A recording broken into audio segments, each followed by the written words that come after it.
Hi hello every one, welcome to my channel. இப்போ நீங்க பார்த்துக்கிட்டு இருக்கிறது ரெக்டெக் வேர்ல்ட். நம்ம இந்த வீடியோல என்ன பார்க்க போறோம் அப்படின்னா, இப்போ நீங்க வந்து யூடியூப்லயா இருக்கட்டும் அல்லது அதர் சோசியல் மீடியாலா இருக்கட்டும், போன்பே தரப்புல வந்து பாருங்க, இப்போ புதுசா ஒரு அப்டேட் வந்து வந்திருக்கு. அதாவது போன்பே தரப்புல ₹100 வந்து ஃபீஸ் வசூலிக்கிறதா வந்து பாருங்க, நீங்க வந்து நிறைய இடத்துல வந்து பாருங்க மெசேஜஸ் வந்து நீங்க பார்த்துருப்பீங்க.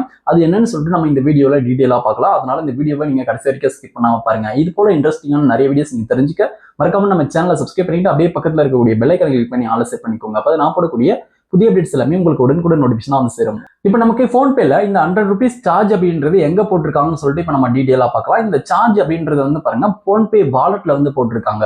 இப்போ நிறைய பேர் வந்து நீங்க நினைச்சுக்கிட்டு இருப்பீங்க, நார்மலா போன்பே வழியாக நம்ம வந்து மணியை டிரான்ஸ்ஃபர் பண்ணும் போதோ சரி, அல்லது நீங்க கியூஆர் கோட ஸ்கேன் பண்ணி நீங்க வந்து மணியை டிரான்ஸ்ஃபர் பண்ணும் போதோ சரி, உங்களுக்கு வந்து ஃபீஸ் வந்து வசூலிப்பாங்க அப்படின்னு சொல்லிட்டு நீங்க வந்து நினைச்சுக்கிட்டு இருப்பீங்க. அதுக்கெல்லாம் எந்த ஒரு ஃபீஸுமே வந்து பாருங்க வசூலிக்கல. இப்போ நமக்கு வந்து பாருங்க போன்பேல வாலெட்னு சொல்லிட்டு ஒன்று இருக்கு. வாலெட் வந்து நிறைய பேர் வந்து பயன்படுத்துவீங்க, நிறைய பேர் வந்து பயன்படுத்த மாட்டீங்க. இப்போ நமக்கு வந்து அந்த போன்பே வாலெட்ல தான் வந்து பாருங்க ஃபீஸ் வந்து கொண்டு வந்திருக்காங்க. இப்போ நிறைய பேர் வந்து போன்பே வாலெட் அப்படின்றத நீங்க வந்து ஆக்டிவேட் பண்ணி பயன்படுத்திக்கிட்டு இருப்பீங்க. சில பேர் வந்து ஆக்டிவேட்டே பண்ணிருக்க மாட்டீங்க இது வரைக்குமே. இப்போ நீங்க ஆக்டிவேட் பண்ணிட்டு அதுல வந்து அமௌண்ட் வந்து வச்சிருந்திருப்பீங்க.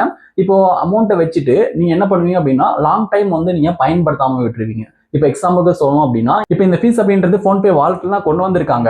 இப்போ வந்து நீங்க போன்பே வாலெட்ல அமௌண்ட்டை வச்சுட்டு ஒரு வருஷத்துக்கு மேல இந்த போன்பே வாலெட்டை நீங்க வந்து பயன்படுத்தாம விட்டுட்டா, அதாவது இந்த வாலெட்ல இருந்து அடிக்கடிக்கு வந்து பாருங்க டிரான்சாக்ஷன் அப்படின்றது நடக்கணும். எந்த ஒரு டிரான்சாக்ஷனுமே நடக்கல அப்படின்ற பட்சத்துல உங்களுக்கு வந்து அந்த ₹100 ஃபீஸ் அப்படின்றது வந்து பாருங்க உங்களுக்கு வந்து பிடிப்பாங்க. உங்களுடைய வாலெட்ல இருந்தே அந்த அமௌண்ட் வந்து பிடிச்சிருவாங்க. ஒரு வருஷம் நீங்க வந்து பயன்படுத்தாம விட்டுட்டீங்க அப்படின்னா. இந்த ஃபீஸ் வந்து போன்பே வாலெட்ல தான் கொண்டு வந்திருக்காங்க. இப்போ உங்களுக்கு புரிஞ்சிருக்கும் அப்படின்னு நினைக்கிறேன். இதுல நிறைய பேருக்கு இருக்கக்கூடிய டவுட் என்னன்னு சொல்லிட்டு பாத்தீங்க அப்படின்னா, இப்போ போன்பேல காமனா வாலெட் அப்படின்றது இருக்கு. இப்போ நான் வந்து வாலெட்டே பயன்படுத்துறது இல்லை, எனக்கு வந்து அந்த ₹100 ஃபீஸ் அப்படின்றது பிடிப்பாங்களான்னு சொல்லிட்டு உங்களுக்குள்ள ஒரு டவுட் வந்து இருக்கலாம். இது எப்படி பிடிப்பாங்க அப்படின்னா, இப்போ நீங்க வந்து உங்களுடைய போன்பே வாலெட்டை வந்து நீங்க ஆக்டிவேட் பண்ணிருக்கணும். ஆக்டிவேட் பண்ணிட்டு அதுல வந்து நீங்க அமௌண்ட் வந்து வச்சிருக்கணும். இப்போ எக்ஸாம்பிளுக்கு சொல்லணும் அப்படின்னா, இப்போ வந்து நீங்க ரீசெண்டா கொஞ்ச நாள் வந்து வாலெட்டை பயன்படுத்திருப்பீங்க. திடீர்னு பயன்படுத்தாம அமௌண்ட்டை மட்டும் வச்சுக்கிட்டு நீங்க வந்து அப்படியே விட்டுருவீங்க. 1 இயருக்கு மேல பயன்படுத்தாம விட்டுருவீங்க. அப்படி வச்சிருக்கீங்க அப்படின்னா கடைசியா வந்து பாருங்க போன்பே தரப்புல உங்களுக்கு வந்து லிமிட் டைம் முடிஞ்சிருச்சு, அதுக்குள்ளேயே அந்த வாலெட்ல டிரான்சாக்ஷன் நடக்கணும்னு சொல்லிட்டு எதனா ஒரு நோட்டிபிகேஷன் மாதிரி வந்து உங்களுக்கு வந்து அனுப்பலாம். நீங்க அதை பார்த்து தெரிஞ்சுக்கிட்டு அதுக்குள்ளேயே வந்து பாருங்க நீங்க வந்து வாலெட்ல டிரான்சாக்ஷன் வந்து அந்த இயர்க்குள்ளவே நீங்க வந்து பண்ணிக்கலாம். இப்போ அந்த இயர் முடிஞ்சு போச்சு அப்படின்னா ஆட்டோமேட்டிக்கா உங்களுடைய வாலெட்ல இருக்கக்கூடிய காசுல ₹100 வந்து எடுத்துருவாங்க. ₹100 வந்து பாத்தீங்கன்னா எடுத்துருவாங்க. இப்போ நிறைய பேருக்கு இன்னொரு டவுட்டும் இருக்கும். இப்போ என்னுடைய வாலெட்ல வந்து பாருங்க ₹100 மேல வந்து காசு இல்லை, ₹100 கம்மியா தான் இருக்கு, என்னுடைய வாலெட்ல இருந்து எப்படி வந்து அமௌண்ட் எடுப்பாங்கன்னு சொல்லிட்டு டவுட் இருக்கலாம். இப்போ வந்து ₹100 கம்மியா இருந்தாலும் சரி, வாலெட்ல எவ்வளவு இருக்கோ அந்த அமௌண்ட் வந்து பாருங்க எடுத்துருவாங்க. 1 இயருக்கு மேல நீங்க வந்து எந்த ஒரு டிரான்சாக்ஷனும் பண்ணாம விட்டீங்க அப்படின்னா வாலெட்ல காசு வச்சுட்டு, அது ₹100 மேல இருந்தாலும் சரி கீழே இருந்தாலும் சரி, ₹100 மேல வச்சிருக்கீங்க அப்படின்னா அதுல வந்து ₹100 வந்து எடுத்துருவாங்க. மீதி அமௌண்ட் தான் வாலெட்ல வந்து இருக்கும். ஓகே, அதனால வந்து பாருங்க நீங்க அப்பப்போ டிரான்சாக்ஷன் பண்ணிக்கிறது நல்லது வாலெட் வச்சிருக்கீங்க அப்படின்னா. இப்போ இந்த வாலெட்ல ₹100 பிடிக்கிறது இப்போ போன்பே தரப்புல அவங்க வந்து அபிஷியலா என்ன சொல்றாங்கன்னு சொல்லிட்டு பாத்தீங்க அப்படின்னா, இப்போ இந்த போன்பே வாலெட் அப்படின்றது வந்து பாருங்க இது வந்து ஒரு தனி சர்வீஸ் மாதிரி தான். இது வந்து தனியா வந்து மெயின்டைன் பண்ணக்கூடிய ஒரு விஷயம். இது வந்து நம்ம வந்து நார்மலா வந்து பாருங்க நம்ம யூபிஐ தரப்பெல்லாம் மணி டிரான்சாக்ஷன் பண்றதெல்லாம் அது வேற செப்பரேட், இந்த போன்பே வாலெட் அப்படின்றது செப்பரேட்.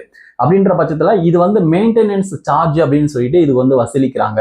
இப்போ எக்ஸாம்பிளுக்கு சொல்லணும் அப்படின்னா, இப்போ நீங்க வந்து உங்களுடைய போன்பே வாலெட்ல ஒரு அமௌண்ட் வந்து வச்சிருப்பீங்க. அந்த அமௌண்ட் எந்த ஒரு ஃப்ராடுமே நடக்காம சேஃபா வந்து பாத்துக்கணும்ல, இதுதான் வந்து பாருங்க மெயின்டெனன்ஸ். இப்போ இதுல வந்து அவங்க என்ன சொல்றாங்க அப்படின்னா அபிஷியலா இந்த செக்யூரிட்டி மானிட்டரிங்காகவும், அதுக்கப்புறம் கேஒய்சி டேட்டா ஸ்டோரேஜ் பண்றதுக்காகவும், ஆர்பிஐ கம்ப்ளைண்ட்ஸ்க்காகவும், ஃப்ராட் ப்ரிவென்ஷனுக்காகவும், சர்வர் மெயின்டெனன்ஸ்க்காகவும், அதுக்கப்புறம் நெக்ஸ்ட் வந்து பாருங்க வாலெட் இன்ஃப்ராஸ்ட்ரக்சர் காஸ்ட்காகவும் வந்து பாருங்க இந்த ஒரு விஷயத்த வந்து கொண்டு வந்திருக்காங்க. அந்த மெயின்டெனன்ஸ் ஃபீஸ் அப்படின்றத கொண்டு வந்திருக்காங்க. அதாவது செலவுகளை வந்து சமாளிக்கணும் அப்படின்றதுக்காக இப்படி ஒரு ஃபீஸ் வந்து கொண்டு வந்திருக்காங்க. அந்த மெயின்டெனன்ஸ் செலவு அப்படின்றது டோட்டலா அவங்க வந்து சமாளிக்கணும். எல்லா இடத்துக்கும் வந்து பாருங்க அது பாதுகாப்புக்காக அவங்க செலவு பண்ண வேண்டியது இருக்கு. இந்த ஒரு விஷயத்த கருத்துல கொண்டு நீங்க வந்து நார்மலா உங்களுடைய வாலெட்ல அமௌண்ட்டை வச்சுட்டு நீங்க வந்து செவனியான இன்னொரு வேலையை வந்து பாத்துக்கிட்டு இருப்பீங்க. ஆனா வந்து மொத்தத்தையும் அவங்க பாத்துக்கணும்ல, அந்த ஒரு விஷயத்துக்காக தான். நீங்க எந்த ஒரு டிரான்சாக்ஷன் நடக்கல அப்படின்னா அவங்க வருஷத்துக்கு ஒரு தடவை ₹100 வந்து அவங்க பிடிச்சுப்பாங்க. அதை வந்து சேஃபா வந்து பார்த்துப்பாங்க வாலெட்ல இருக்கக்கூடிய அமௌண்ட்டை. ஓகே, இந்த இன்ஃபர்மேஷன் உங்களுக்கு வந்து ஹெல்ப்ஃபுல்லா இருந்திருக்கும் அப்படின்னு நினைக்கிறேன். வாலெட்ல இதுக்காக தான் வந்து பாருங்க ₹100 அப்படின்றது பிடிக்கிறாங்க. நீங்க வாலெட் பயன்படுத்துறீங்க அப்படின்னா உங்களுடைய வாலெட்ல அமௌண்ட் இருந்தா நீங்க வந்து வருஷத்துக்கு ஒரு தடவையாவது நீங்க டிரான்சாக்ஷன் வந்து பண்ணிக்கோங்க. அப்படிலாம் ரெகுலரா வந்து நீங்க டிரான்சாக்ஷன் பண்ணிக்கிட்டே இருங்க. இல்லைனா வாலெட் வந்து க்ளோஸ் தான் பண்ணி வைக்கணும். உங்களுக்கு வந்து வாலெட் அப்படின்றது உங்களுக்கு பயன்படலை, எனக்கு வந்து தேவையே இல்லை அப்படின்னா நீங்க வந்து delete வந்து பண்ணிக்கலாம். ஆனா வந்து பாருங்க, உங்களுக்கு வந்து திரும்ப ரீஆக்டிவேட் பண்ண முடியாம கூட போகலாம். சம்டைம்ஸ் ரீஆக்டிவேட் பண்ணாலும் அது தேவையான KYC வெரிஃபிகேஷன் எல்லாம் பண்ணிட்டு அந்த ஸ்டெப்ஸ் எல்லாம் முடிஞ்ச பிறகுதான் வந்து பாருங்க நீங்க வந்து ரீஆக்டிவேட் பண்ற மாதிரி இருக்கும். உங்களுக்கு தேவையே இல்லை அப்படின்னா மட்டும் நீங்க வந்து க்ளோஸ் பண்ணிக்கலாம் உங்களுடைய வாலெட்டை.